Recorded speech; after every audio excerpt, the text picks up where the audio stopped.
में बने नए जिलों और संभागों में हो सकेगा बदलाव। 31 दिसंबर तक खोली गई प्रशासनिक इकाइयों की सीमाएं। प्रशासनिक इकाई बनाने से जनगणना की 31 दिसंबर तक हटी रोक। नए जिले, उपखंड, तहसील और राजस्व गांव बनाने और उनकी बाउंड्री बदलने पर लगी रोक आदेश जारी होने के साथ हटी है। जनगणना रजिस्ट्रार जनरल ने सभी राज्य सरकारों को पत्र लिखा। 1 जुलाई से राजस्व सीमाएं कर दी गई थी फ्रीज। अब गहलोत सरकार में बने नए जिलों और संभागों को लेकर हो सकता है फैसला। 17 जिलों और 3 संभागों को लेकर जल्द निर्णय लिया जा सकता है। 31 दिसंबर तक रहेगी राजस्व सीमाओं में बदलाव की छूट। प्रशासनिक सीमाओं को बंद करने की 31 दिसंबर तक मियाद बढ़ा दी गई है। इस आदेश से साफ हुआ 31 दिसंबर तक नहीं होगी अब जनगणना, तो बदलाव अब किया जा सकता है। आपको बता दें, जो नए जिले, संभाग, उपखंड, तहसील, राजस्व गांव बनाने और उनकी बाउंड्री बदलने पर लगी रोक आदेश जारी होने के साथ अब हटी। दीपक गोयल हमारे साथ जुड़ गए ज्यादा जानकारी के लिए, सीधा रुख करेंगे। दीपक, गहलोत सरकार में जो नए जिले संभाग बने थे उनमें बदलाव हो सकता है क्या? कुछ इसको लेकर तमाम जानकारी। देखिए, पिछले दिनों मुख्यमंत्री भजनलाल शर्मा ने पत्र लिखा था केंद्रीय मंत्री को, गृह विभाग, और कहा था कि जो जिले जो फ्रीज हुए हैं, जो प्रशासनिक इकाइयां हैं जिनको फ्रीज कर रखा है, उनकी कुछ हमें छूट दी जाए।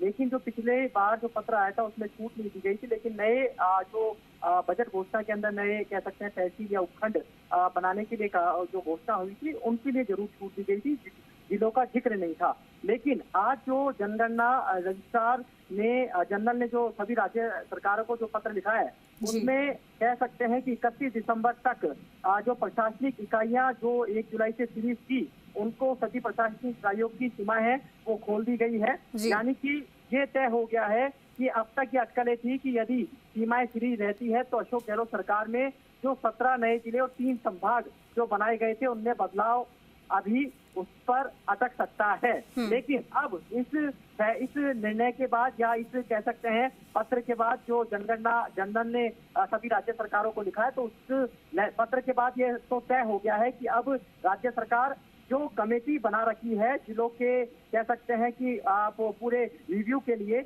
अब उस पर फैसला कैबिनेट में लिया जा सकता है। तो ये रास्ता कह सकते हैं कि एक तरीके से साफ हो गया है, क्योंकि जिस तरीके से जो 1 जुलाई से नई प्रशासनिक इकाइयां बनाने पर जनगणना की पूरी तरीके से रोक लगी हुई थी और सभी प्रशासनिक सीमाओं को फ्रीज कर दिया था, और 1 जुलाई के बाद किसी भी तरह के नए जिले, उपखंड, तहसील और गांव बनाने और उनकी बाउंड्री में कोई बदलाव नहीं किया जा सकता था। लेकिन आज जैसे ही रोक हटी है तो अब प्रशासनिक सीमा है उनकी जो फ्रीज थी उन्हें खोल दिया गया है। साथ में अब नए जिले, उपखंड, तहसील और गांव बनाने और उनकी बाउंड्री में बदलाव किया जा सकता है। तो यानी कि जो एक कमेटी बनी हुई है नए जिलों और संभागों के रिव्यू के लिए, अब उसमें जो कह सकते हैं कि जो रिटायर्ड IAS अफसर हैं ललित के पवार, जो जिन्होंने करीब 80 से ज्यादा पेज की पूरे सभी जिलों और संभागों में जाकर रिव्यू किया, बैठक की, तो उसमें जो सब कुछ चीजें निकल कर आई और जो रिपोर्ट उन्होंने दी, उस रिपोर्ट का जो कह सकते हैं कि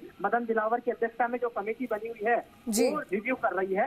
हालांकि पहले प्रेमचंद बैरवा की अध्यक्षता में कमेटी बनी हुई थी, लेकिन इसको बदलाव करके अब मदन दिलावर की अध्यक्षता में कमेटी की पहली बैठक हुई थी, उसके बाद ये बैठक नहीं हुई। लेकिन ये चीज जरूर है कि सभी की निगाहें टिकी हुई थी कि क्या जिलों में बदलाव होगा, क्या जो छोटे जिले हैं जो कह सकते हैं कि बनने लायक नहीं थे वो मर्ज होंगे। ठीक है, तो सबकी निगाह इसी पर रहेगी दीपक कि क्या इनमें बदलाव होगा। पहले ये सोचा जा रहा था और कयास लगाए जा रहे थे, लेकिन कई अड़चनें बीच में भी आई थी, लेकिन इसको लेकर अब ये जानकारी सामने आ रही है कि इनमें बदलाव हो सकता है। दीपक